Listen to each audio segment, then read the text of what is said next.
نعمل الحاجات اللي مكتوبة على البوكس دي. طبعا الحاجة المين هي راديال والريكتال فاكسس.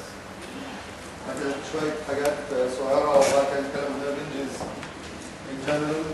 يوم الأربعاء هنبتدي fractures of the skull، نبتدي fractures of the base والfissures والreverse fractures والسكالب والحاجات دي. كنا بنتكلم على النيرف. عاوزين نتكلم عن النقط المعروفة اللي هي الخمس نقط اللي هو المكان اللي بتقعد فيه والسبيشال تايبس والموتور الماسلز والديفورميتي والسنسيشنز. هم دول الحاجات اللي احنا بنتكلم عليها على كل نيرف. انتوا لو كنتوا في السين نيرفز عندكم مكتوبة بطريقة معرفش كويسة أو مش كويسة زي ما انتوا هتشوفوا، تقدروا تحطوا النقط دي وتتكلموا عليها. الراديال عكس الالنر والميديان بيتعوض في اماكن مختلفه لانه مش موجود ليفل اوف ذا ريست. بيتعوض فين؟ بيتعوض فين الراديال؟ محمد بيتعوض فين؟ محمد عاوز يقول بيتعوض في السبايرال جروب، وعشان كده بيبقى انتمتلي ريليتد للفراكشرز. fracture of the shaft of the humerus لازم نعمل تيست زي ما قلت لنا الكلمه البروتين اللي هم جوه بعض دول، يعني فراكشر اللي هي فراكشر شافت هيومرس مكتوبه هنا او فين كمان، او ممكن في الاكزيلا. ايه هتعمل كده ليه يعني؟ الكراتشز هولز دي معروفه، الناس اللي بيمسكوا عكاكيز ولا عكازات مش عارف عكاز بيتحط في الاكزيلا. طبعا العكاز الاحسن ان الواحد يبقى عنده هاند جريب يمسكه من عند الايد، لكن ما تحطوش عند الاكزيلا لانه بيأثر على الاكزيلري ارتري وبيأثر على الراديال نيرف. فهو بالظبط بتقعد ثلاث حاجات، يا في الاكزيلا يا في السبايرال جروب عند القلب عند اللاترال ابيكوندايل. هو دي الاماكن اللي بتقعد فيها.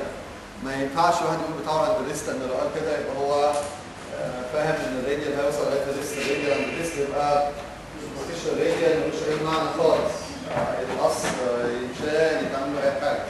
مفيش عند القلب، لازم مفيش عند الريست. الالنر والميديان، الالنر والميديان تطوروا عند القلب وعند الريست. طبعا دول كومن سايز، هم تطوروا لونجر كورس، لكن الكومن سايز هو قلبه وريست. الواحد لما بيشوف نيرف يجي من ضمن الحاجات اللي بيبقى عاوز يعرفها انه النيرف طالع فين. عاوز يعرف كده اوبيسلي عشان يعمل ايه؟ عشان لما يفتح عليها يفتح عليه فين؟ ولما كتير يبقى في جرح، فالجرح يسهلوا الموضوع ده. لكن طبعا ممكن يتسال ازاي من الويستنج يعرف، ازاي من المسل باراليسيس، ازاي من الديفورميتي، ازاي من السنسيشنز. رغم ممكن يكون في جرح لكن برضه يتسال سيبكم الجرح، عاوزين السنسيشنز. ازاي نعرف؟ زي ما اتكلمنا على الالنر، زي ما اتكلمنا على الميديان. بتكلم عن الراديال كمان شويه. دي الاماكن اللي بتقعد فيها اكزيلا سبايرال جروب قلبه، والفورمز اوف انجري السبيشال زي الالنر كده ما قلنا بيبقى كومبريست في الكنال بتاعت ديون، ولا بيتعور بالكيماتس فالجس، والميديان بيبقى انتراكت في الكاربال تانل.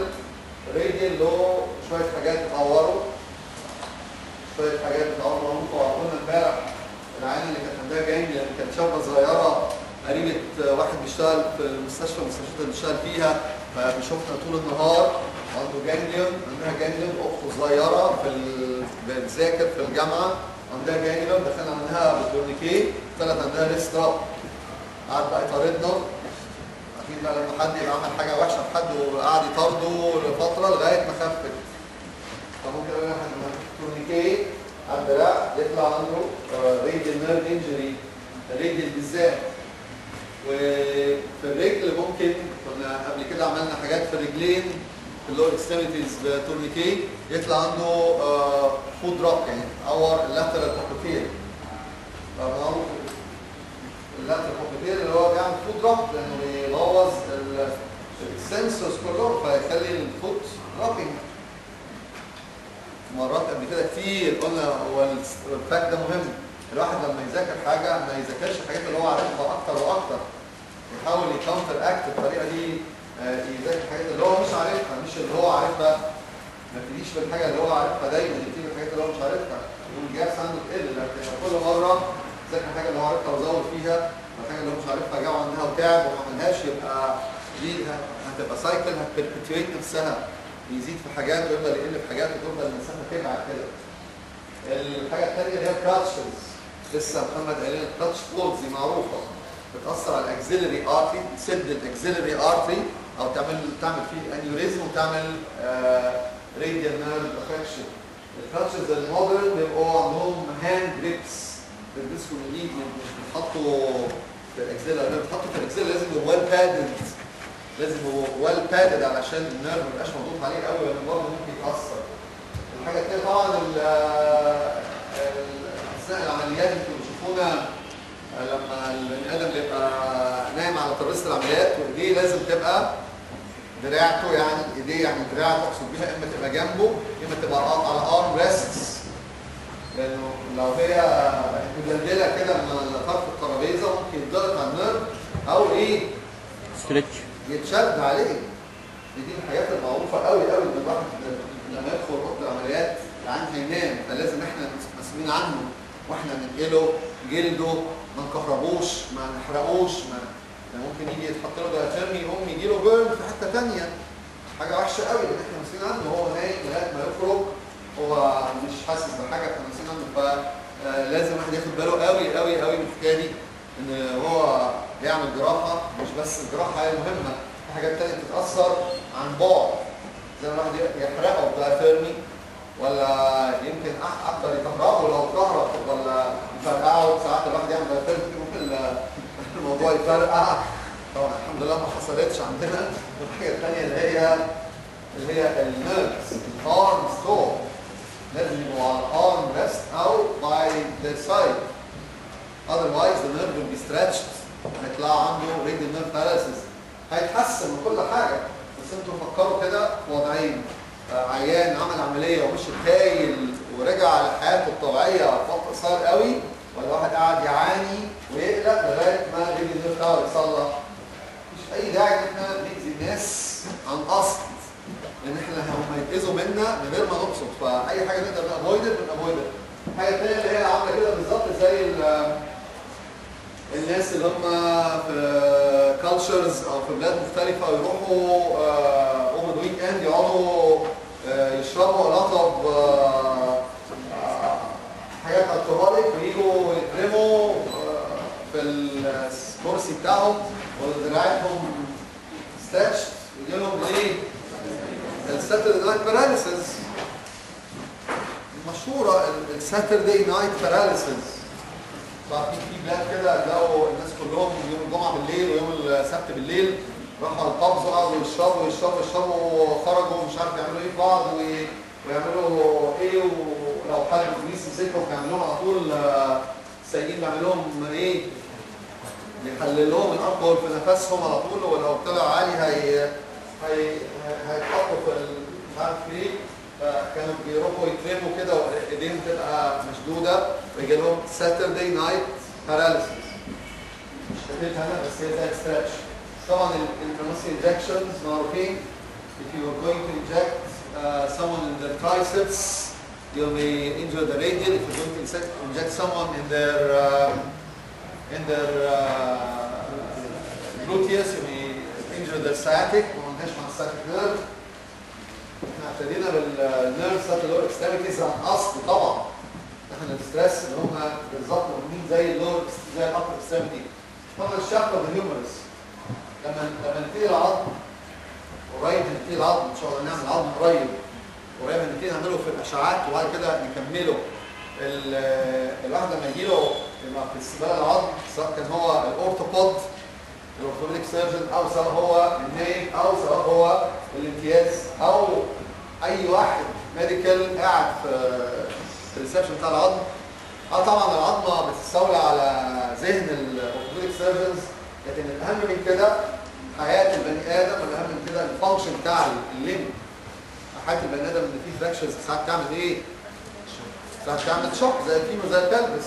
الناس دول ممكن يبقوا مالتيبل انجرز، ممكن يبقى عندهم نيموثوركس وسلين ومش عارف حاجات ثانيه. لكن having يعني excluded these things you concentrate on the extremity. لو كانت الاكستريميتي متعوره واهم من الريفلكشن نفسه ان الواحد يحس البلس، لان البلس مهما عمل الدراع هيموت. تحصل كل شويه ان واحد يجبس رجل او يحط بريكن سكروز وحاجه مقصود بالعمليه، وبعد كده وهم بيمروا ايه ده الرجل ساقعه، ايه ده الرجل لونها متغير، ايه ده رجل متجنس، ايه ده عاوز امبيتيشن. الفالسز يمكن اهم حاجه مش الفالس الصغار اللي عارفين بعد الكومر واحد ما بيتحصل عليه مره واحده، لان ممكن حاجه يحصل، ممكن حاجه جد. المهم الواحد يبقى عارف العين متعور من قد ايه، لان لو اتعور وجا دلوقتي حالا ممكن حاجه تبان عليه بعد كام ساعه او بعد يوم. عاوز فولو اب، مش عاوز اكزاميشن في مره واحده. الكلام ده للتطبيق، الكلام ده مش الامتحان، الامتحان هيعدي. الكلام للتطبيق. كان لسه عندنا مدرس مساعد من الناس بتوع الباسكر تونا كان اصلا جديد، شاف عيان وقال ما فيهوش حاجه، بعد كده المدرس بعد يومين اتندى من الكلينيك سيرجنز ريديو جانجرينس وبقى ايه باسكرايز بس ليت ديليت. فالواحد لازم يعمل فولو اب، لان ممكن الباس موجود بعد كده يروح. فمشهوره قوي قوي. طبعا الباسكر يمكن ما بتنسيش قوي، لان الباسكر بيتراتم، لكن بتنسي اكتر قوي من كده النيرفز. لان النيرفز مش بتبوز عارفين بوز طبعا، بوز يعني does not put a direct threat على الفايبيليتي بتاعت الحاجه. النيرفز بتتنسي. وقلت لكم السيناريو ده كل شويه الناس يجوا يقضوا المستشفى بسبب ان احنا we missed spinal cord injury. واحد يبقى جاي ناطط بالانجرد وقعدنا نفحصه راسه ايديه رجليه، لكن نسينا نشوف ان الكور بتاعه فاكر ولا لا. لما الناس كلهم يفوقوا، لما الاهل يفوقوا من الشط بتاعت التروما كله يلاقوا ان هو مش عارف يحرك رجليه، بتاع ان هو عنده بارابليجيا محدش خد باله. فالنيرف انجريز ار كومنلي ميست. فمعروف الشافت هيومرس لازم الواحد يشوف فيها على طول الراديال. الشافت هيومرس لازم يشوف الراديال، زي ما قلنا المرات اللي فاتت الشولدر ديسلوكيشن والسيرجيكال نيك لازم نشوف فيها السيركمفلكس الاكزيلري نيرف، والكلام ده لازم يتكتب في النوتس.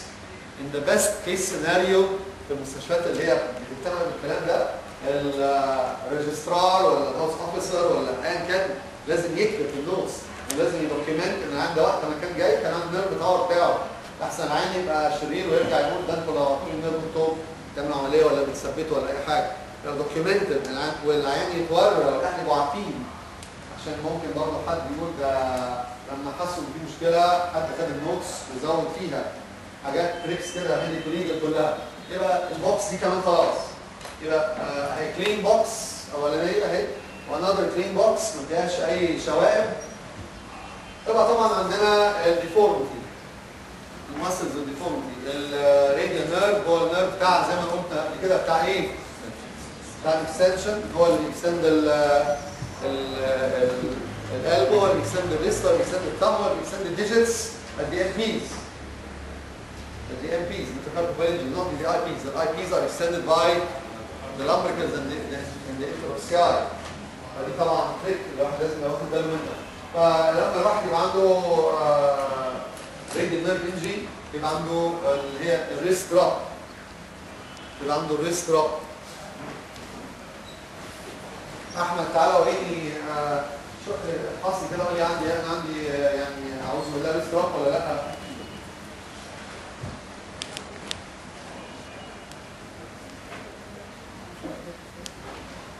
طيب يبقى هو بص هو خد ايدي وحطها عمل فلكشن القلب وبوزيشن الفور ارم. ما ينفعش كده ابص واقول لك في ريست دروب ولا لازم افلكس القلب وبوينت الفور ارم عشان ابقى كده لما اعمل ريست اكستنشن اجينست جرافيتي كده. حتى كده انا الجرافيتي اللي عمل اكستنشن كده طبعا ما يبانش. هو خد ايدي وكان قلبه وعمل فورميشن اذروايز ما يبانش. خلاص متشكر جدا. يبقى الجرافيتي مكتوبه فين الجرافيتي وعندها 2 exclamation marks. When you're examining the radial nerve, you have to get gravity out of your way. And even the elbow is extended all the time by gravity. يعني طبعا المفروض بس مش المفروض عشان ترايسبس تشتغل، المفروض عشان نعمل ريفلكشن عاوزين بايسبس كونتراكت ان هي extended all the time by gravity. فالواحد لما يتست الراديال نيرف لازم يطلع الجرافيتي اوت اوف ذا جيم، لانه you can easily extend your wrist by gravity. هو مش هو كده extended يمين بالجرافيتي، يبقى الواحد لازم يقلب الدراع، يبقى البرونيت فليكس الالبو بوينت فور ار بعد كده يشوف كان في ريست اكستنشن ولا لا. انتوا معايا ولا لا؟ ريد النيرف اسهل نيرف لانه المصص بتاعته كبيره والريد النيرف كله موتور، فالجراحين بيحبوه لانه بيتصلح بسهوله. لما النيرف يبقى موتور وسنسور يجي الواحد يخيط النيرفز فايبرز في بعض، فالسنسور يدخلوا في الموتور يدخلوا في السنسور، يحصل زي ما بنقول مال ديستريبيوشن. لكن لما يبقى كله موتور او كله موتور فايبرز يدخلوا في موتور يوصلوا للمصل ما يجراش حاجه. لكن لو كان ميكس يبقى صعب، لان السنسور ممكن يدخل في الموتور ممكن في السنسور يحصل زي ما بيقولوا مال ديستريبيوشن، يجي سنسوري فايبر يفضل ماشي فرح انه داخل في شيث لغايه ما يوصله للجلد مش هيعرف يشتغل، ويجي موتور فايبر يرفع انه دخل في شيث يلاقي نفسه وصل للسنسور او السنسور يوصل للموتور ما يعرفش يشتغل. يوم يبقى بيقولوا يسموها مال ديستريبيوشن. بس كان بيوري موتور مش هيحصل حاجه. اذا كان الفايبر بتاع السنسور يروح للسوباينيتر معلش ما فيش حاجه، عاوزه شويه تريننج والواحد يقدر يوفركم. دي الديفورمتي الفاريبل، يعني دي الفاريبل ديفورمتي، دي الفاريبل اللي هي ممكن تكون موجوده ممكن ما تكونش موجوده، لان معروف انه المين ترانك بتاع الراديال، الترانك الكبير بتاع الراديال بيسبلاي الاكسنسور بتاع الفايراديالس لونجس اللي هي لوحدها تقدر توزن كل الاذر اكسنسورز ان انت تقدر تعمل بيس اكستنشن. يبقى لو المين ترانك بتاع الراديال انتاكت، لكن البنش بتاعه المهم قوي طبعا هو بيغذي اغلبيه المصل بتاعت البروسير 4 ار اللي هو البروسير اوسس تاور. يبقى لو الراديال انتاكت والبروسير اوسس متطور الواحد يقدر يكستند لسه، لكن دايما ما يقدرش يكستند الايه؟ ما يقدرش يكستند الليجنز. يبقى الانفاريبل ديفورمتي هي الايه؟ الفينجر دروب. طبعا في الاشهر عارفين مش اهم حاجه ولا احسن حاجه بتاخد الشهره ده ايه؟ الشهره دي في حد ذاتها نعمه غير انها تبقى مهمه ولا السنسير ولا كويسه، كل تبقى كويسه ولا مهمه مش لازم تاخد الشهره. فالمشهور بيها قوي راديال نيرف هي الريسترا، بس ممكن يكون الراديال نيرف متطور او بكلمه احسن السير انتروسيس متطور الواحد يقدر يكستند الريست ايزلي، لكن عمره ما يقدر يكستند الايه؟ الديجيتس الديمتاكاربوفالينجل. يبقى عنده فينجر دروب، يعني الديفورمتي اللي ما بتتغيرش هي الفينجر دروب مش الريست دروب. الريست دروب متغيره على حسب الايه؟ حسب الليفل. الراديال تاور عند الاكزيلا اكيد في ريست دروب، الراديال تاور عند السبايرال جروف اكيد في ريست دروب، الراديال تاور عند القلب والمين ترانك في ريست دروب. المين ترانك انتاكت والبوستير انتروسيس هو متعور يبقى فينجر دروب وريست ما يبقاش في مشكله. يبقى الانسان ممكن كمان دقيقتين يمكن طبعا احسن. ده انتوا اكيد مقدرين ان الواحد يبتدي بالمسلز وبعد كده يعمل ديفورمتي. يمكن احسن الواحد يعمل كده عشان الديفورمتي طبعا كلها بيزد على المسلز. يبقى الديفورمتي الفاريبل اللي هي الريستراب والانفاريبل اللي هي كاتب ولا لا الفينجر دروب. finger drop simply you cannot extend your fingers بس at the MPs and you support the MPs you can extend your IPs بس not by the radial by the lumbricals and interossei يعني by the ulnar and the median. عارفين قلنا المعلومه دي من اول خالص الراديال nerve extension except for the IPs. ال IPs هم اللي بيبقوا joints طبعا في مش عارف كام IP في كل ايد مش يعني مش عاوزين نعدهم قوي بارتيكل يطلعوا 9 ولا ما اعرف قد ايه مش عارف، بس يعني الاي بي جوينتس كلهم extended by a nerve other than the radial. دي تعالوا بقى نتكلم عن المسلز. دي المسلز بتاعت الباك اوف upper arms الفور ارم. مين حد يقول لهم معايا؟ طبعا هم مكتوبين يعني مش انت عايز تبتدي ما تبتديش مين؟ طبعا ترايسبس والانكوميس ما فيهمش يعني حاجه صعبه. والراديال زي ما انتم عارفين راديال ترايسبس مرتين، مره في الاكزيلا مره في السبايرال جروف. عشان كده لو اتعور في السبايرال جروب تبقى الاكزيلا، تبقى قصدي الترايسبس تبقى فيها partial function او partial sparing فيها مرتين. وبعد كده يجوا المسلز بتاعت الفور ارم. فكنت بس عاوز اجيب رياض، بس هجيب احمد معايا تاني. يجوا المسلز بتاعت الباك اوف ذا فور ارم، وتبقى لا انا عاوز ذراعك ده وعاوزك تشيل ده وعاوزك تدي كوعك وعاوزك تحط 100 برو. ايوه عاوزك بقى تفلكس اجينست ريزيستنس. يلا طبعا دي مين دي؟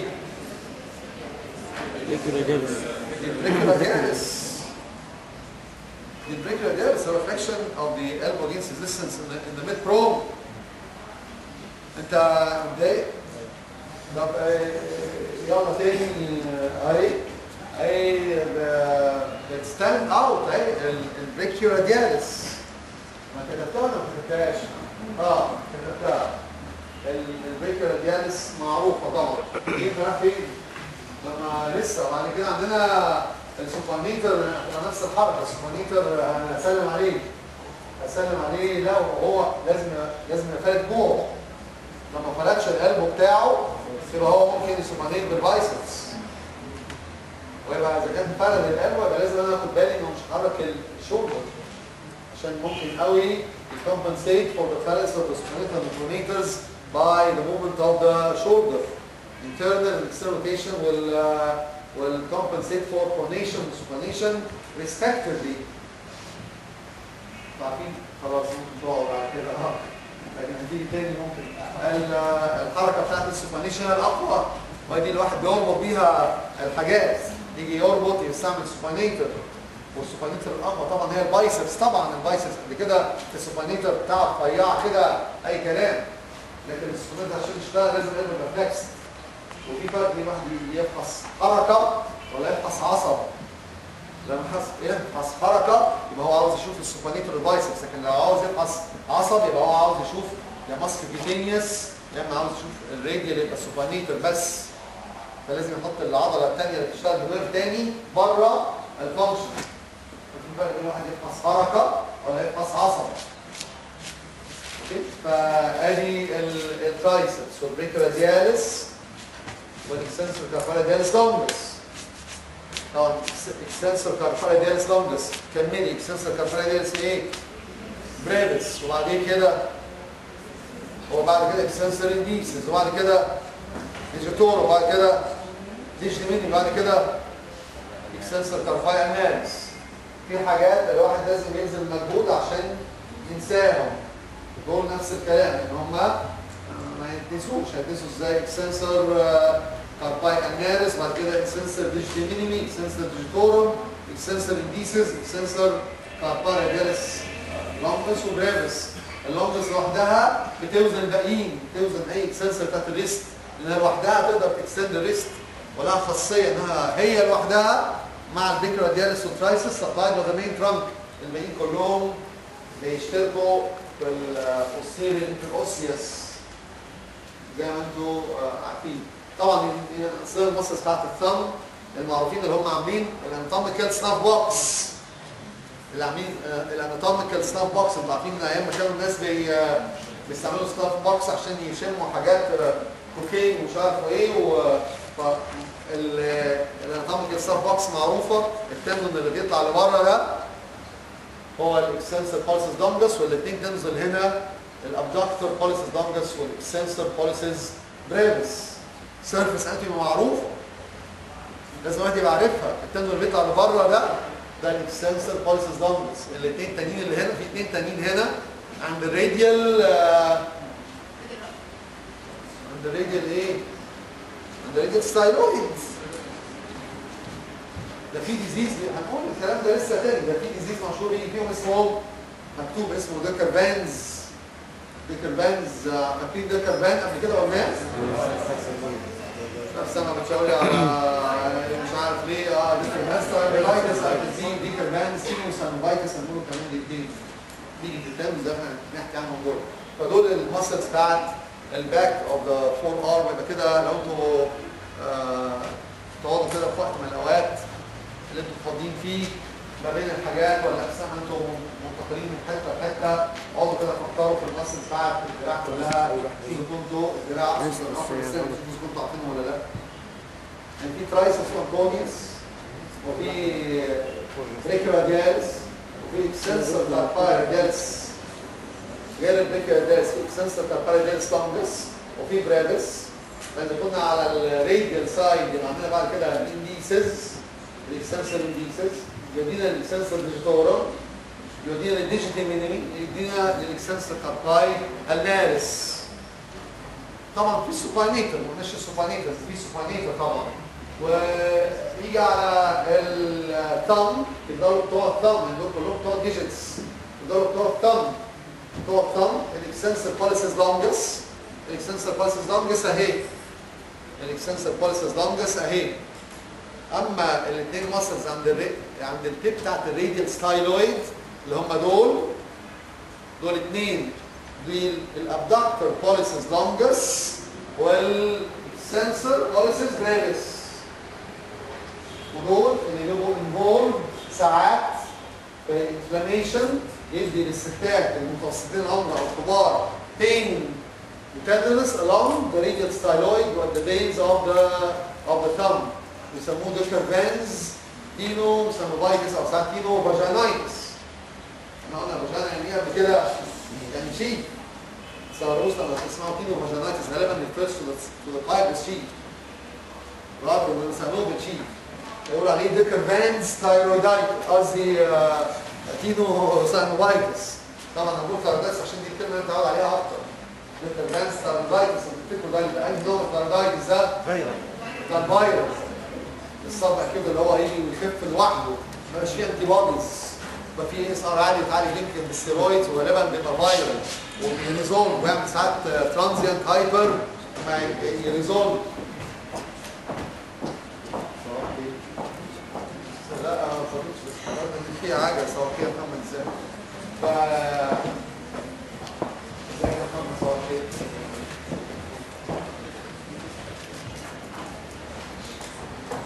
بتاعت ايه؟ elbow extension. بس كاتبها غلط طبعا، دي elbow extension.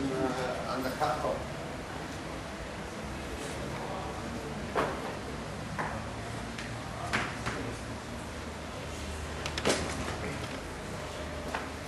بصوا الحركه دي، احنا بالمره قلنا حاجه كمان. بصوا الحركه دي، فاكرين انتوا طبعا الحركه دي مش كده؟ ايه دي؟ دي الفالنس. لا لو كنتوا عمركم مع حد منكم على الفالنس تيست ده، كنتوا لما تيجوا تقروا عنه تستغربوا. لو عدتوه كذا مره هيبقى الفالن ده بالنسبه لكم اللي يجي يقول لكم انا مش عارف الفالن، تقولوا هو ايه، هو ماله، في ايه؟ حاجه عاديه، الواحد الحاجه اللي بيعيدها بيعرفها، اللي ما بيعيدهاش ولا ما يسمعهاش. وكله معتمد على اللي بيقول على فكره. يعني لو احنا قلنا حاجات كتير انتوا تستوعبوها على فكره. انتوا عندكم بوتنشال رهيب اكتر من انتم متخيلين. بس متخيلين انكم لازم تقروا كتاب صغير معمول مش عارف فين، ممكن تقروا كتاب كبير معمول في كتاب مختلف خالص وبرضه تستوعبوه بسهوله. فالفعل معروفه، لكن في النهارده مانوفر ثانيه. بصوا الواحد هيجيب كده، الحركه دي اسمها ايه في الصباع؟ فليكشن. وكده اسمها انه يعمل ايه؟ فليكشن. بس كده هيملانش الفيست بتاعه. وكده كده لما الواحد يعمل كده كانه كلانش فيست. عارفين انتوا الحكايه دي؟ هيعمل كده وبعدين يقوم عامل كده، دي اسمها ايه؟ فليكشن. وبعدين يقوم عامل ديفيشن. يقوم الحمد لله يستريتش على التندونز بتاعت الثumb ماكسيمالي. يوم لو فيها تينو سانوفايتس عندي يجيله بين. والمجهول دي مشهوره باسم ايه؟ هنقولها مره ثانيه نادرا. يعني كتير قوي وريني انت عامل ايه؟ بالظبط كده. هنحط صباعنا في الصباع الكبير، هنعمل فليكشن، بعدين قافلين عليه الفيست، بعدين عاملين انليفيشن وفليكشن. انليفيشن وفليكشن والتندنس بتاعت الطمي يبقى ماكسيمالي ستريتشد. يسموا المانوفر دي معروفه، انا ما كنتش عارفها الا لما حد قالها لي. بس لما حد بيقول لي حاجه بتضايق منه، طب عاوز اضايقه، بس طبعا همسك نفسي ان هو اقل حاجه ده بستفيد منه، اتخانق معاه ما ينفعش، بس بباظ قوي لكن برجع وراه. بعد كده بقولها. فدي الطريقه ان الواحد يقدر يتعلم من اي حد، ممكن اصغر اكبر قده، مش طبي خالص، ممكن يجي لي فكره فجاه تبقى نورتي حته كده كانت ضلمه، اسمها الفينكلشتاين. اسمها الفينكلشتاين مانوفر او تيست، عشان يتست الايه؟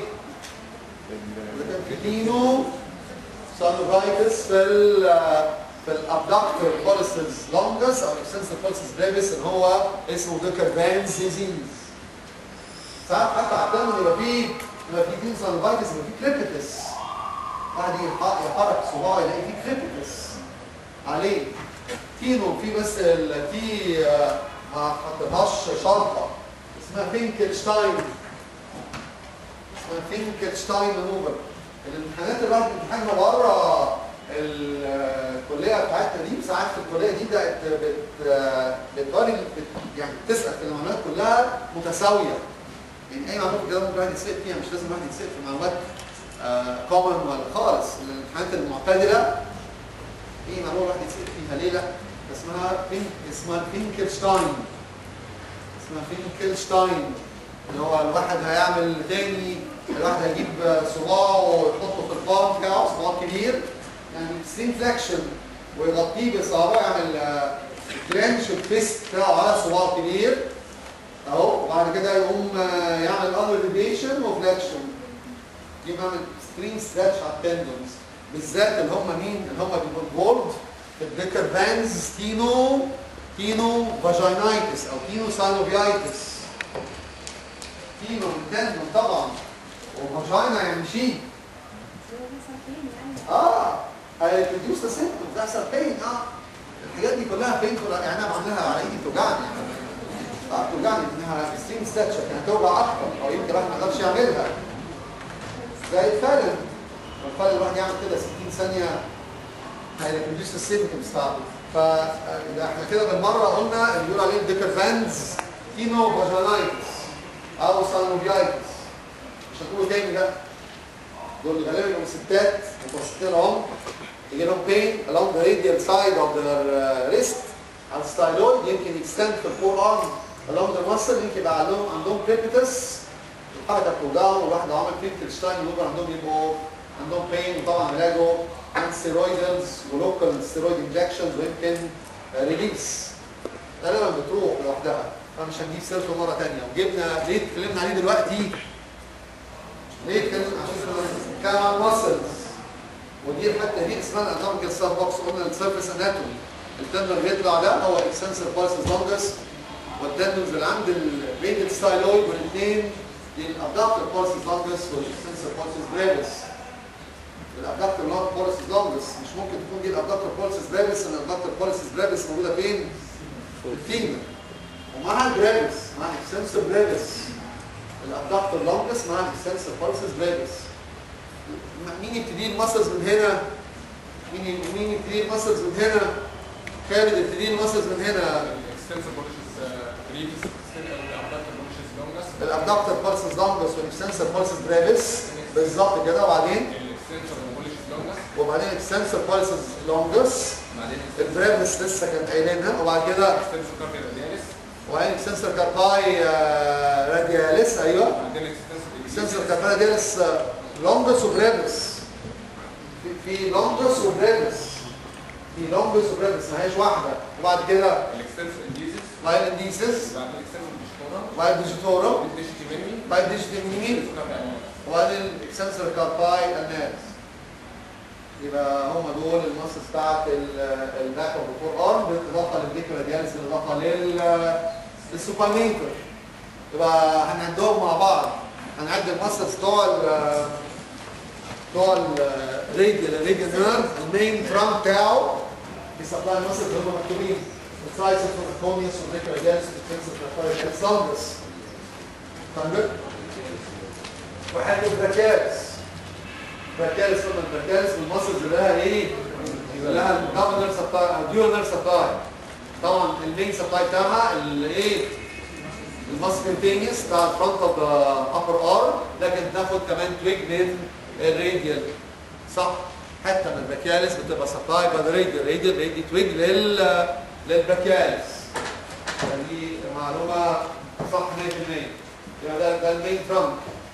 بعد كده كل النيرفز كل البرانشز الثانيه قصدي كل المسلز ده سبلاي باي ذا بوستيريور انتروسيس.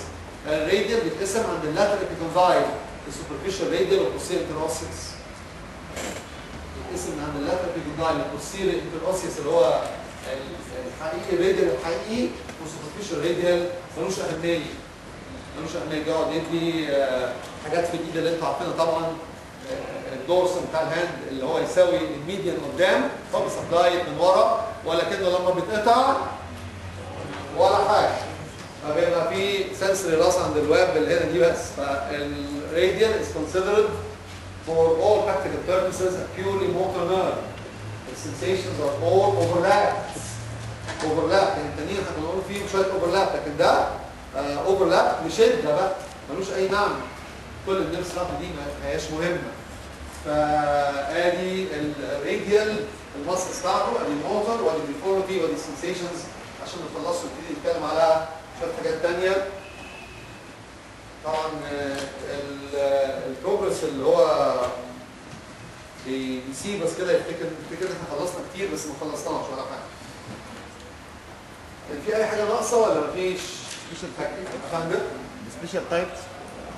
السبيشال تايبس التونيكي والكراتش والستريتش بوست اوبرتيف والساتردي نايت باراليسيس والاي انجكشنز والفراكشر شافت اوف ذا هيومرس. الحاجات اللي الكومني بتعمل انجري تو ذا راديال. انتوا فاكرين طبعا ان الميديان نيرف الميديان بدي برانش اسمه ايه؟ انتيرير. يعني بالظروف بالسيركمستانس الواحد يقدر يشوف ان انا بسال انتيرير بروسيس بما اني بقول البوستيرير يبقى انا اقصد بيه الانتيرير بروسيس. الانتيرير بروسيس هو بيسقط ثلاثه مصر اللي هم الديب فور ارم فرونت اللي هو كوادريتس والفلكسر خالص اللامبوس والفلكسر شتورم وفندس الجزء منها الايه؟ اللاترال بالظبط. مش عارف انا ليه بلف وادور حوالين الحكايه دي مش عارف اخلص. يبقى شاهين ده قال لنا main trunk of the radial is injured in the axilla. لا قول لنا كل اللي هيحصل ايه اللي هيحصل؟ وقبل البريكرادياليس ايه؟ يبقى inability الواحد لو الترانك الراديال بتاعه اتعور عند الاكزيلا في الاكزيلا يبقى ما يقدرش يكستند الريست بالترايسبس. قصدي القلبه، ما انا بقول الريست انا اقصد القلبه. تعالى يا محمد انت ممكن نوري عليك الترايسبس. وري كده الترايسبس مين؟ تعالى يا محمد انت حص عليه. وين الترايسبس؟ مش عارف تطلع يلا رامي ورينا الترايسبس عليه. وين الترايسبس بتشتغل ولا ما بتشتغلش؟ من غير ما حد يزعل يعني. يبقى لازم يحط الجرافيتي اوت اوف فانكشن، يعني كده ما يعرفش. لازم يعمل كده يوم لما يكستند الريست يبقى بيكستند اجين قصدي القلبه يبقى اجينست ذا جرافيتي. صح؟ يعني ايه الحركه دي اسمها ايه؟ يبدأ الشولدر 90 درجه اهو يبدأ وبعد كده يشوف اذا كان يقدر يكستند ولا لا عشان تبقى اجينست جرافيتي. طبعا ممكن يعملها بعد شويه يتست الايه بتاعتها؟ الباور. يبقى لازم نحط الجرافيتي اوت اوف اكشن. خلاص يبقى inability to extend the elbow. كملي يا شاهين ده كمان.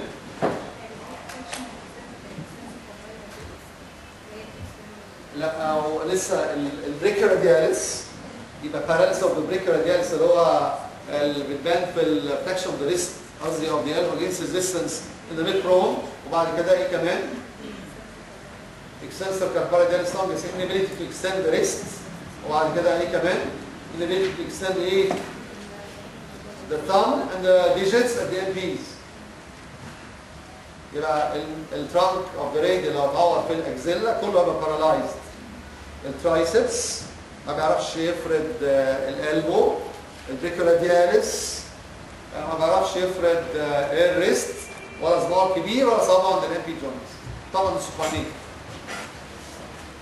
Supinator. If you want to test the supinator, you need to keep your elbow extended. Otherwise, if it's flexed, the biceps will take over.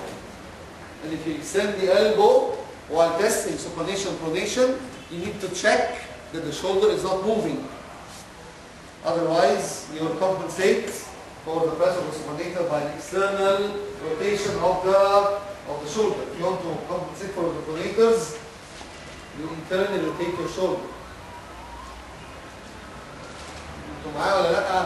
لو النيرف بقى انجر في سبايرال بروم يبقى الترايسبس هيبقى فيها شويه سبيرنج.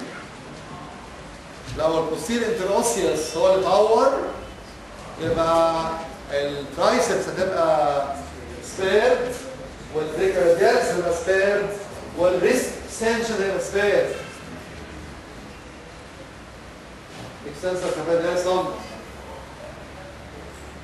انتوا خلاص كونتنت ولا انتوا عارفين طبعا التريك ان احنا مهما سرعنا لازم ناخد نفس الوقت، لان لو خدنا وقت اقصر المعلومات هتبقى هنكلفتها.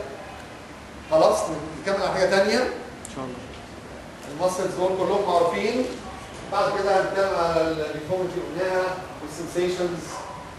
لا في تريك ما قلناهاش، في حاجه صغيره ما قلناهاش في الموفمنتس. احنا كنا امبارح قلنا الهاند جريبس والراديال نيرف. لما يبقى فيه راديال نيرف انجري بيبقى فيه ويك باور جريب. بالظبط كده. يعني دلوقتي لو محمد ماسك حاجه بتاعتي وعاوز اخدها منه ماسكها كده او اعمل ايده كده. اول ما اعمل ايده كده صعبه على طول يفتحوا بعض. انتوا عارفين الجريبس بتاعت الهاند 3. في 3 جريبس. الهاند ده 3 جريبس. في باور جريب. عشان الواحد يعمل باور جريب لازم تكون الريست بتاعه اكستندد. يبقى لو مش بيقدر يكستند الريست يبقى الباور جريب بتاعته تبقى ضعيفه. لكن كمان في بريسيجن جريب وبيتش جريب والهوك جريب.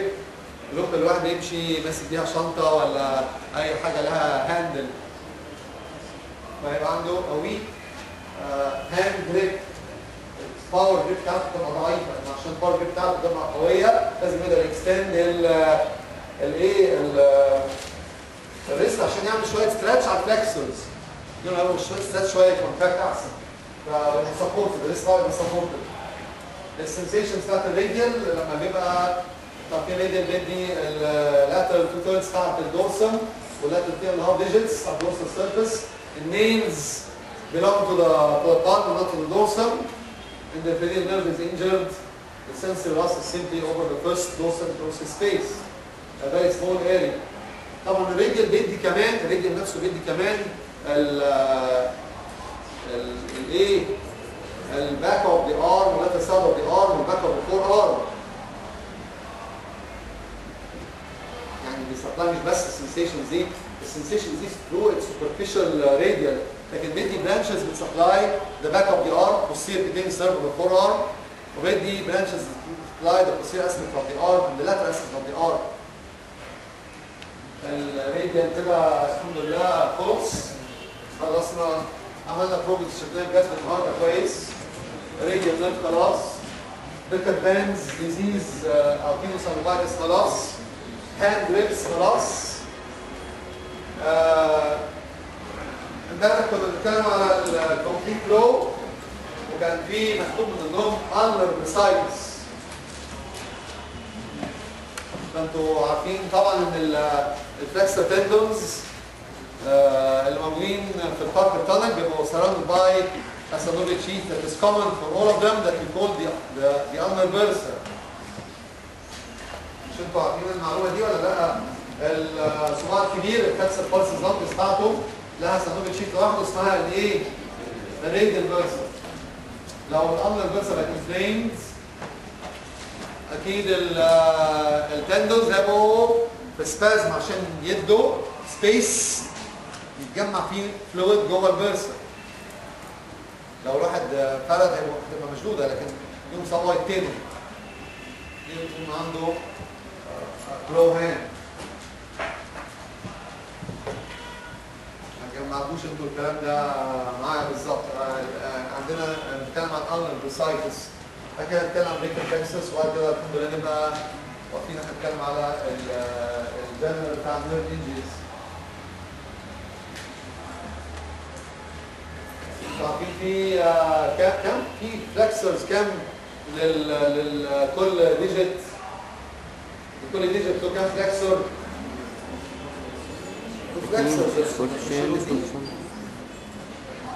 مش كده، او سوبرفيشال والديب او اللونج، السوبرفيشال واللونج اللي هي اسمها ديب، ودول سراوندد بالسانوفيال شيت. السانوفيال شيت بتاعهم كل صباع له سانوفيال شيت واقف لغايه نص البالم. كل صباع من كل تندون من دول، كل صباع عنده سانوفيال شيت هنا. لو بقى انفليمز السانوفيال شيت ده على طول الصباع يتني، عشان لما يتني يبقى فيه more space in the synovial sheath to accommodate more exudate inflammatory exudate. طب لو الصباع ده فيه ده متني، لو الصباع ده فيه ده متني، لو الصباع ده فيه متني، لو الصباع الصغير حصل له كده السانوفيال شيت بتاعه بعد كده يكبر ويسراوند all the others in the hand and the forearm ويعمل وات يقول الالنر فيرسا، الالنر سيمبل. هنتكلم عليها يمكن مع الايد مره ثانيه بعدين. الالنر سيمبل ادي واحد بتاع الصباع، صباع ده الصباع الثاني الثالث الرابع. يجي الصباع الصغير يبقى عنده بتاعته برضه، ودي كده تفتكر انها هتخلص بس ما تخلصش، ترجع تفتح تاني كده وتبقى هنا معديه الريست، وتحول كل الفلكسرز التانيين بيسموها الايه؟ بيسموها الالنر فيرسا. طبعا بتاعت الصباع الكبير له واحده لوحده، تيجي كده هنا وبرضه تكمل هنا وتعمل كده، اسمها الالنر فيرسا. تعالوا نلونهم هما الاثنين. قصدي دي راديال اهي، طبعا ده الصباع الكبير، ودي اللي بالابيض دي الالنر.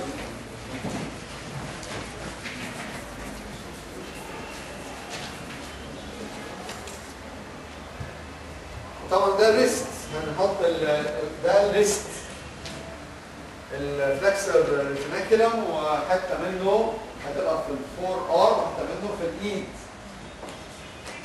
انتوا معايا ولا لا؟ فلما الالنر فيرس هتبقى انفليمد تقوم الصوابع كلها، مش بس الصباع الصغير، الصباع الصغير هتتني، لكن الصوابع كلها تتني. هتتني ليه؟ عشان تدي more space for flow to accommodate inside the verse. طبعا it can be septic but at times it can be tuberculous. لما تبقى tuberculous يسموها، مين عارف يبقى اسمها ايه؟ compound palmar ganglion. يقول عليها compound palmar ganglion. عارفين السيمبل جانجليون اللي بتيجي على الدورس لما دي اسمها compound palmar ganglion، ويبقى فيها ساين مشهوره قوي قوي قوي بما انها فيها فلويد ومقسومه بالفلكسر ريتيناكولم. فزي ما محمد بيقول فوق، بيقول انها بتكروس فراكتيريت.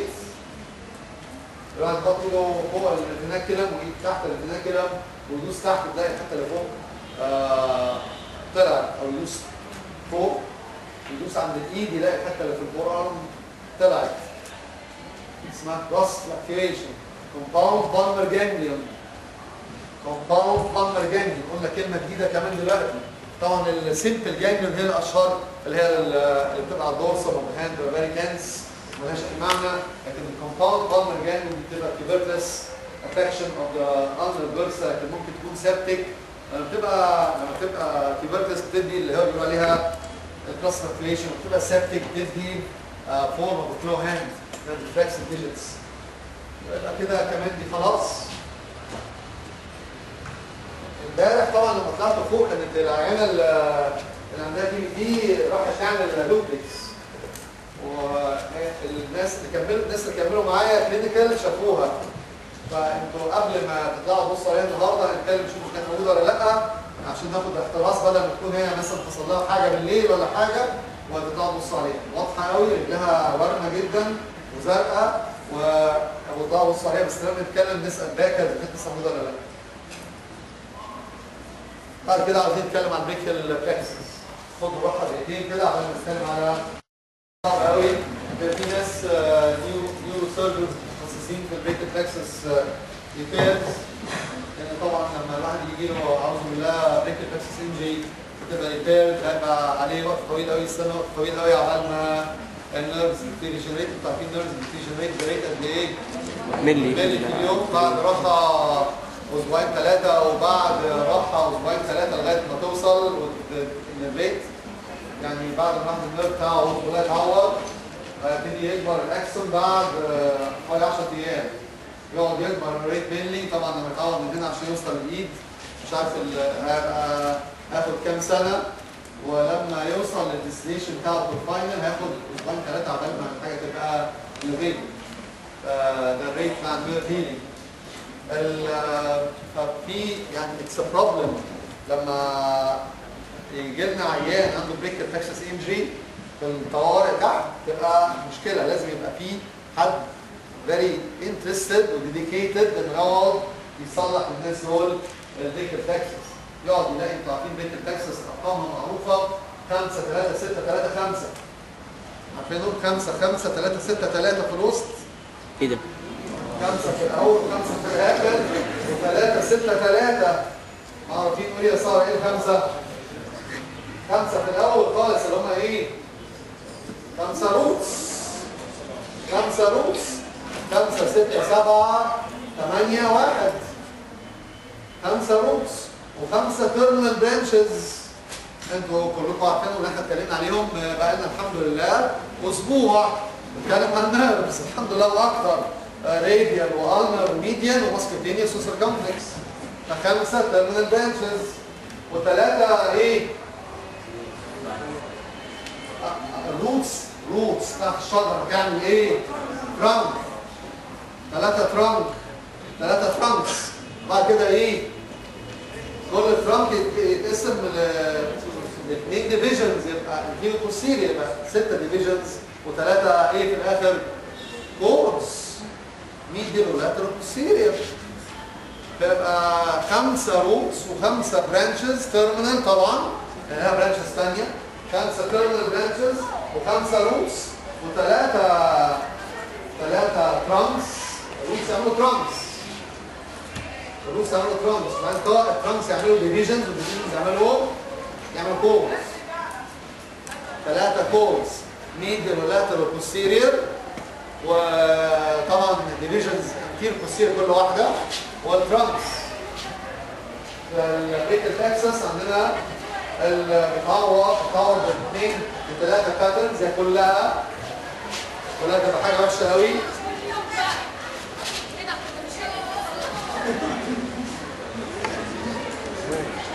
لازم عنده شويه تولرنس لغايه ما ينفجر مره من المرات. ادي الكومبليت انجري لما الواحد يبقى متعور النيرف بتاعه كومبليتلي.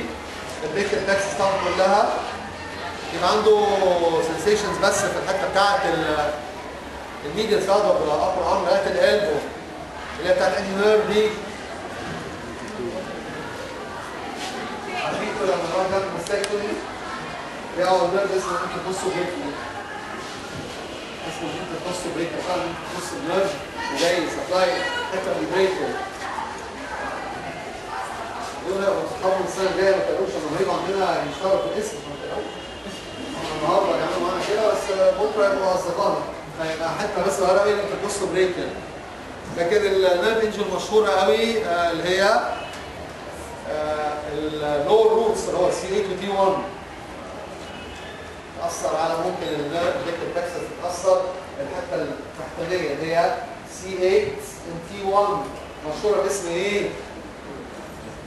كلامكيس باراليسيس. كلامكيس باراليسيس مشهوره باسم كلامكيس باراليسيس سي 8 تي 1. ودول لما بيتاثروا سي 8 وتي 1 دول بيأثروا على السمول ماسلز بتاعت الايد.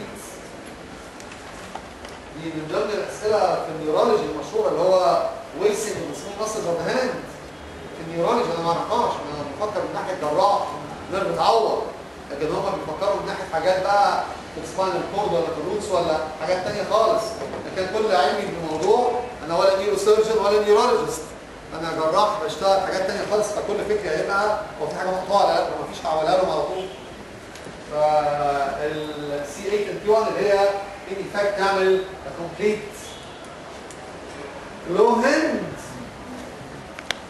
ما هو سي 8 وتي 1 تعمل زي ما تكون كومبايند اندر ميديان لونج كيس باراليسيس، هي تاثر على الروتس سي 8 او تي 1. سي 8 او تي 1 هم طالعين من السباينال فورامينا، او بعد كده هتبقى الميديال كور. الميديال كور هو هيدي حته من اندر حته من ميديان، هو ما هيدي في الاخر كده كومبايند اندر ميديان تعمل ايه؟ كومبليت فلويد، بس هنا على ليفل مختلف، مش على ليفل بتاع النيرفز، على ليفل قبل النيرفز. يبقى ببساطه شديده هي كلوم كيس باراليسيس، مش هي اكتر من كده. سي 8 والتي 1 وبتاع اسمها كلوم كيس باراليسيس اللي بتيجي مع البيرد انجريز مشهوره ممكن طبعا، وخاصه كمان لما يبقى في سيرفايكال ريب هنتكلم عليها لما نتكلم على السيرفايكال ريب قريب ان شاء الله.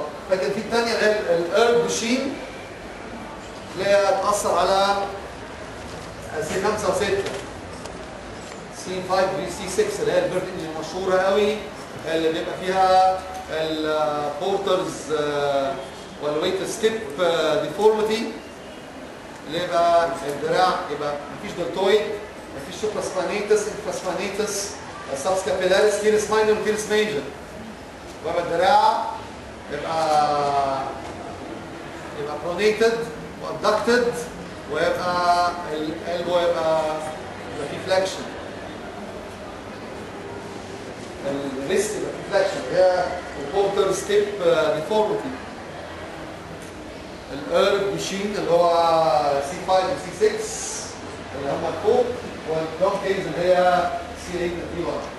بعد كده بعد ما خلصنا الحاجات دي الحمد لله هنتكلم على النيرف انجريز ان جنرال. خلاص كده خلصنا الحمد لله الميديال نيرفز، اتكلمنا على السيرفيك والانتروبوبيتيال والميديال بوبيتيال والفيمورال والاوكتوريتور والميديال والالمر والراديال والماسكوتينيوس والسيرو كومبلكس بتفاصيل متفاوته. طبعا اتكلمنا عن حاجات كتير قوي، اتكلمنا عن حاجات فيري سوبرفيشال، لكن عاوزين نتكلم على النيرف انجريز ان جنرال. واول حاجه طبعا الكوزز، الكوز اوف نيرف انجريز. مين عارف يقسموا الهومز عموما ايه؟ شكلكم ابتديتوا هتزهقوا، فاضل فتره قصيره. متشكر جدا جدا. لما نخلص هنطلع فوق نتكلم باكر الاول، نطلع فوق اللي ما شافش البي بي تي دي هنطلع نبص عليها. فالوونز بيتقسموا لايه والايه؟ صح، اوبن وكلوز. الوونز احنا بنقول انجز، الوونز بيتقسموا لاوبن وكلوز. ليه يا محمد؟ ليه يا محمد التقسيمه دي؟ لانهم بيفرقوا في المانجمنت. برافو عليك، بالظبط. الاوبن وكلوز بيفرقوا في المانجمنت. ازاي يا ساره؟ ليه بتوافقي؟ قولي ازاي. طيب ازاي بيفرقوا في المانجمنت؟ يعني اذا كنا ممكن نكونزرف على الكلوز يبقى الاوبن هناخدهم عشان على الاقل نطيرهم، عشان نقفلهم ننضفهم ونوصل حتى نطيرهم. وبيبقى الاسامبشن الافتراض بيبقى ان زي ما الجرح زي ما الجلد اتقطع، لو في حاجه جوه متعوره يبقى هي كمان اتقطع. يبقى ده الافتراض، يبقى افتراض ممكن يبقى غلط، والناس عشان يلاقوا غلط كتير ابتدوا يراجعوا نفسهم، بس عموما ده الكونسيبت ان الواحد بيقسم حاجات اوبن وحاجات كلوز. وليه كمان؟ ليه كمان غير المانجمنت؟ مين اللي لعبت في حاجه اكتر؟ انفكشن. بالظبط. يبقى الاوبن وونز يساوي انفكشن، كلوز وونز هيساوي انفكشن اقل بكتير قوي طبعا. يبقى عموما لما الواحد يقسم الوونز لكن بيتكلم عن كده كتير يقول اوبن وكلوز، لانه الاوبن وونز يساوي انفكشن، وان الاوبن وونز يساوي a straightforward indication to operate. You take them to theater much easier than the closed. يمكن اشهر اكزامبل للكلام ده العظم. طبعا امثله كتيره قوي، مثال مشهور قوي العظم. قول لي يا عمرو ايه العظم بيسموها ايه لما الجرح يبقى مفتوح ومعاه فراكشر؟ بالظبط. يبقى الكومباوند فراكشر في عظمه، يعني العظمه بصوره معاها الجرح من بره يبقى على طول الاورثوبيديك سيرجن الثاني هياخده على الاقل يعمل له برايمنج، لانه لو سابه حتى لو ما سابوش يجيله ايه في العظمه؟ اوستيومالايتس، والعظم اذا كان يجي اوستيومالايتس مش هتعرف تهيل. فمثال واضح قوي قوي، عشان كده بيقسموهم كتير لاوبن وكلوز. الاوبن وونز بيقسموهم لكلين وان كلين، او تايدي وان تايدي. انتوا عارفين تايدي، عارفين كده تايدي مش كده؟ في اي دي واي، يعني تايدي يعني كلين، يعني منظم وظريف وتايدي. فيبقى الحاجات اللي بتعور النيرفز هي نفس الكلام، يعني حاجات كلوز حاجات اوبن. والاوبن تايدي وان تايدي. ليه بنقسم تايدي وان تايدي او كلين وان كلين؟ ليه برضه التقسيمه دي؟ عشان برضه المانجمنت. الحاجات الكلين مسموح فيها ان احنا ريبير النيرفز. حاجات الانكلين في ريبير النيرف والنيرف ريبير والديلاستن بيبر يبقى مش هنصلحها. يبقى سهله قوي قوي قوي. لما الواحد يبقى عنده خطه كده واضحه يقول نيرف متعور ولا لا، في كلوز ووند ولا اوبن ووند. كلوز ووند ممكن استنى، لان الافتراض اللي ما جرحش الجلد ما قطعش النيرف. اوبن ووند مش هستنى، اوبن ووند هنضف الجرح، وانا بنضف الجرح هبص على العصب بالمره.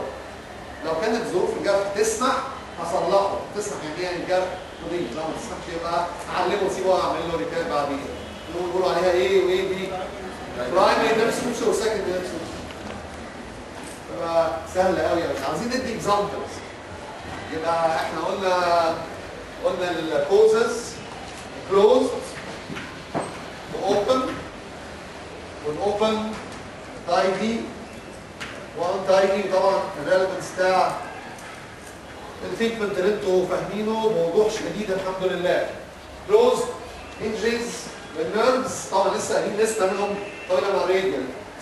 الفراكشرز والديسلوكيشنز والتونيكي والستراتش والكومبريشن والانتراكمنت، كل الحاجات اللي احنا قايلينها دي. حد يديني امثله، ساره اديني امثله على فراكشرز مشهوره بتعور نيرفز. لسه سبايرال لوب بتعور الراديال. ايه كمان؟ النك بتاعت السيرجيكال نك بتعور السيركمفلكس. الديسلوكيتد شولدر انجرز السيركمفلكس. الديسلوكيتد هيب بترجع لورا هتلاقي يمين وراهم مع الساتك الحمد لله معاك طالع من جيت الساتك نطش وراها ضغط عليه تعوره. ايه؟ النك اوف ذا فيبولا بتعور اللاتر بوفيتيل، والجبس بتاع اللور الميلوني بيعور بيعور اللاتر بوفيتيل. فالامثله طبعا ما بتنتهيش من الحاجات دي. الكيوبيتس فالجس ديفورميتي بتاعت الانجلز اراوند ذا البو بتفلتش على الاندر وتعمل له ديليت اندر والميديا ابيكوندايل طبعا. فامثله طبعا كتيره قوي قوي. في تاني فيها امثله ثانيه. سوبرا كوندايلر بتعور الميديا والانر اند سو اون. ايه؟ الراديال ممكن طبعا. يبقى دول الحاجات الكلوز كلهم عارفينهم كلكم، ان لسه قايلينهم.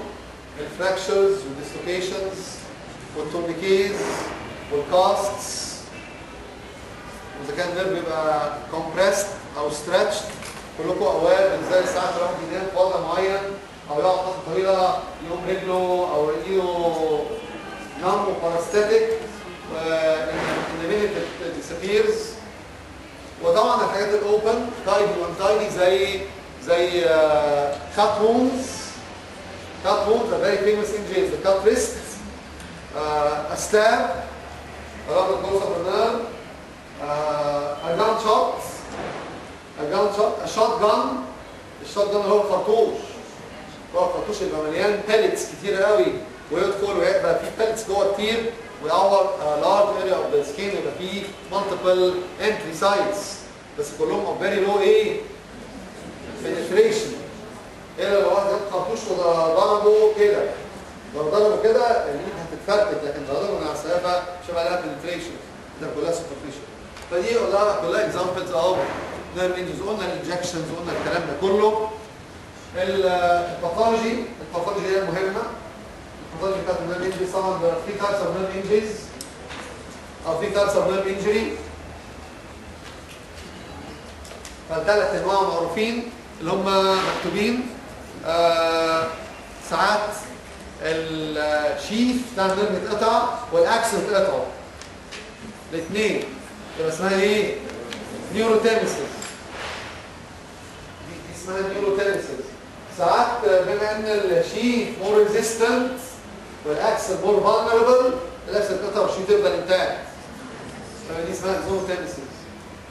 وساعات النيرف الشيف بتاعه انتاكت والاكسل انتاكت ويبطل يفانكشن، يبقى النيرف كونكشن ويقول عليها نيوروبراكسيا.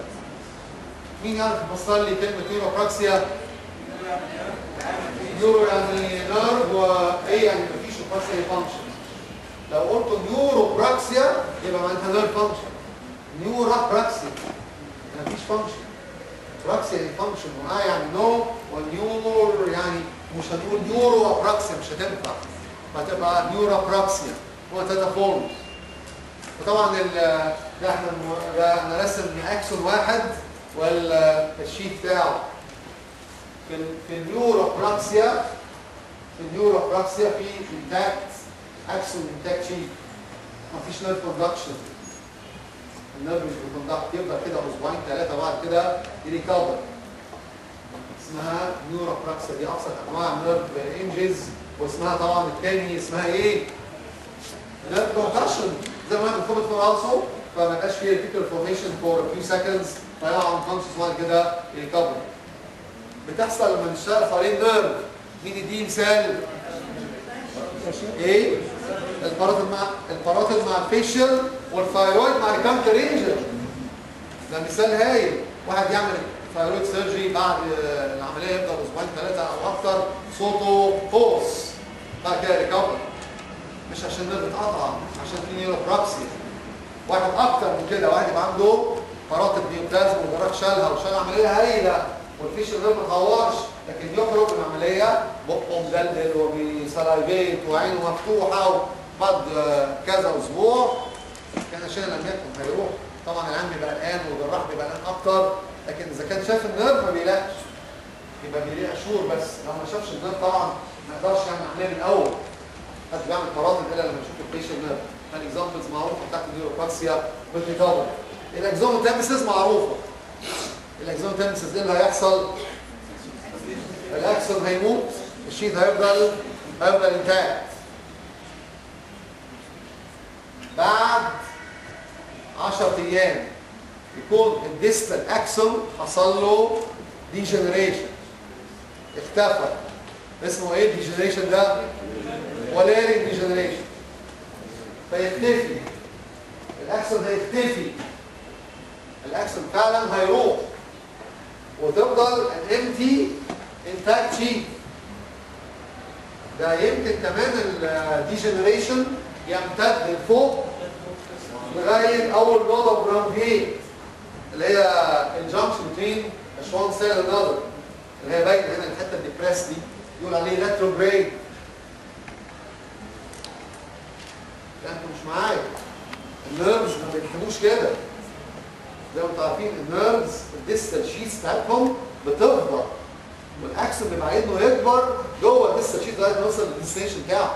ده بنقول كمان 5 دقايق او اقل نخلص. يبقى الاكسون يبتدي بعد 10 ايام يلاقي نفسه ايه اللي هيحصل؟ يبتدي يقول خلاص المأساة بتاعت القطع ده راحت والدنيا بقت نظيفه، والسكافنجرز اللي هم الماكروفيجز شالوا بواقي الاصابه. يبتدي الاكسون يبتدي يكبر بريت قد ايه؟ 1 مللي. يحصل الحمد لله عنده شيف بيكبر جواه، يفضل يكبر يتشجع يلاقي الشيس بتاعه موصله لغايه الريسبتور ولا المصل. يوم لما يوصل لها بريك ملي في اليوم يريح، لما يوصل لها حاجه بتاعت اسبوعين ثلاثه تبتدي المصل او سنسيشن في فانكشن. طب الريجنريشن عامل ازاي؟ الريجنريشن يبقى ريجنريشن كويس ولا وحش ولا كويس؟ اصله بس هيبقى once it's regenerated it's excellent. شويه فايبرز يبقوا lost قليلين، لان شويه شيتس هيتقفلوا بشويه minute hemorrhages. A small number of fibers will be lost, but the vast majority will reach their destinations. مش هيبقى في mal distribution، لان كل شيت موصل بالشيت بتاعه ما ينفعش. انتوا عارفين ساعات الواحد لما يشتغل على الكاراتيد ويقرب من الاوريكولو تمبرال نيرف، احنا بنخلص وقلنا شويه حاجات شويه حاجات ظريفه، بس في الاخر عدى ان هي حاجه قليله قوي. لو رجعتوا قريتوها هتبقى النهارده وبكره وبعده ما تفهموش من مرور الوقت ده، انه هتلاقوا يوم ورا يوم ورا يوم ايه ده خلصنا ده خلصنا ده. شفت احنا بقينا مارس الحمد لله، يعني كنا لسه اكتوبر بقينا مارس. فساعات لما الواحد يشتغل على الكاراتيد وده يشتغل كاراتيد، يجي العيان بعد العمليه يجي يقول له انا كل ما باكل في ميه بتيجي من هنا. لما العيان بياكل يجي له ميه من هنا، طبعا بيسموها زي ما رامي بيقول جاستاتوري سواتنج. لما يدوق حاجه بتطلع صلابه يعرق من هنا، بدل ما تطلع صلابه يعرق. ده ايه اللي حصل له؟ لما اشتغلنا على الكاراتيد عورنا الاوريكولو تمبرال، قامت الفايبرز بتاعت الكاراتيد بدل ما تروح على الكاراتيد راحت على السويت جلاندز. الواحد لما يجوع ولا لما يجوع حاجه بتطلع صلايبه، بدل ما الفايبرز تروح على الكاراتيد تطلع صلايبه تطلع سويت.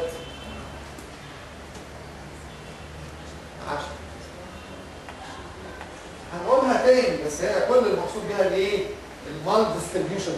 اذا كان في اكزون تيمسز ما يحصلش، لان كل فايبر هتروح للفايبر بتاعتها. هنقولها تاني حالا دلوقتي. امال ايه النيورو تيمسز دي؟ النيورو تيمسز الاكسون اتقطع والشيت اتقطع وبقى التو اندز يا اما قريبين من بعض يا اما كمان بعاد عن بعض. ايه اللي هيحصل؟ عبير ايه اللي هيحصل في الديستال شيتس؟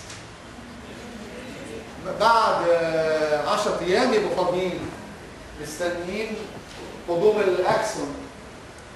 هيحصل ولاري ديجنريشن وريتروجريد ديجنريشن والشيتس تفضى، وبعد كده يجوا بعد 10 ايام الاكسونز يقولوا يلا السين سيت فور ريجنريشن. دول الاكسونز يكبروا يلاقوا نفسهم طالعين من الاند اوف ذا نيرف ورايحين فين؟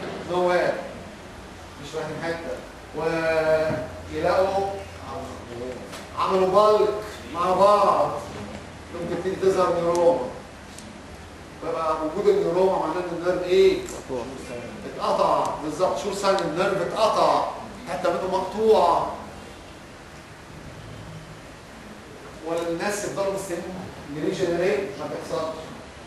مفيش ريجنريشن من الاكسون، مش داخله في شيء سباتا لغايه ما يعدي الاكسبكتد تايم اوف ريجنريشن ما يحصلش. يقوم الجراح بقى يقول لا طالما بقى نفتح نشوف. يقوموا يعملوا ايه في النيرف؟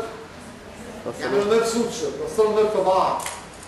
ولما يوصلوا النيرف في بعض الاكسونز تبتدي تكبر جوه الشيتس بتاعتها، فيقوم يحصل جود ريجنريشن بس شويه مال ديستريبيوشن. شويه سنسوري يروحوا في الموتور وشويه موتور يروحوا في السنسوري. وزي ما كنا بنقول في الاوريكولو تمبرال نيرف لما نكون معورين ومفقصين حتى منه، السكريتري فايبرز بتاعت الفراتة تروح للسويت. الواحد لما ياكل بدل ما يطلع صلايبه يطلع سويت من حته سبلاي باي. نكمل بقى بكره ان شاء الله.